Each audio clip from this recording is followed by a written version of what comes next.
ഒരു കാഴ്ചയും ഒരു കാഴ്ചപ്പാടും 2 ദിവസം കഴിഞ്ഞ് രാവിലെ ഉറക്കമുണർന്ന് ഫോൺ തുറന്നപ്പോൾ ഒരു ഫോളോ റിക്വസ്റ്റ്. അവളായിരുന്നു.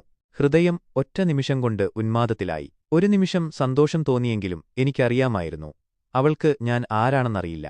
അവൾ പലരെയും പോലെ വെറുതെ റിക്വസ്റ്റ് അയച്ചതാകാം. പക്ഷേ ആ ഫോളോ അതുതന്നെ വല്ലാത്തൊരു സന്തോഷം നൽകി. ഒരൊറ്റ നിമിഷം, ഒരൊറ്റ ആശങ്ക. അതെന്താ, വേണോ വേണ്ടയോ? പിന്നെ ഞാനതിനെ ഒരു മാസത്തോളം മനസ്സിൽ കൊണ്ടുനടക്കാൻ വിട്ടുകൊടുത്തു. അതൊട്ടും യാദൃച്ഛികമായിരുന്നില്ല, ഒരു ദിശാബോധമായിരുന്നു. ഞാനൊരു ഇടവേളയെടുത്ത് നാട്ടിൽ വന്ന സമയത്താണ് എന്റെ കസിന്റെ സിസ്റ്റർ, അതായത് അവളുടെ അടുത്ത ബന്ധുവായ ചേച്ചി ചോദിച്ചത്, നിങ്ങൾ സംസാരിക്കാറുണ്ടല്ലേ? ഞാൻ നിന്നെ അവളുടെ ഫോളോ ലിസ്റ്റിൽ കണ്ടു. ഞാൻ ചെറുതായി ചിരിച്ചുകൊണ്ട് പറഞ്ഞു, ഇല്ല, ജസ്റ്റ് ഫോളോ ചെയ്യുന്നു അത്രേ.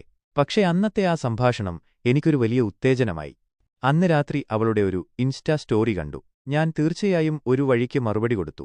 ഹൃദയം തോൽക്കുമ്പോൾ കയ്യിലുള്ള ഇൻസ്റ്റാഗ്രാമിലൂടെ ഒരു വഴിയെങ്കിലും. പലവട്ടം ബാക്ക്സ്പേസ് ചെയ്ത ഒരു വാക്ക്, പുതിയ വാക്കുകൾ. പക്ഷേ ഒടുവിൽ ഞാൻ മറുപടി അയച്ചു. വലിയ ദൈർഘ്യമില്ലാത്തതായിരുന്നു ആ മറുപടി. പക്ഷേ അല്പസമയം കഴിഞ്ഞപ്പോൾ ഒരു മറുപടി വന്നു. ഒരൊറ്റ ഇമോജി.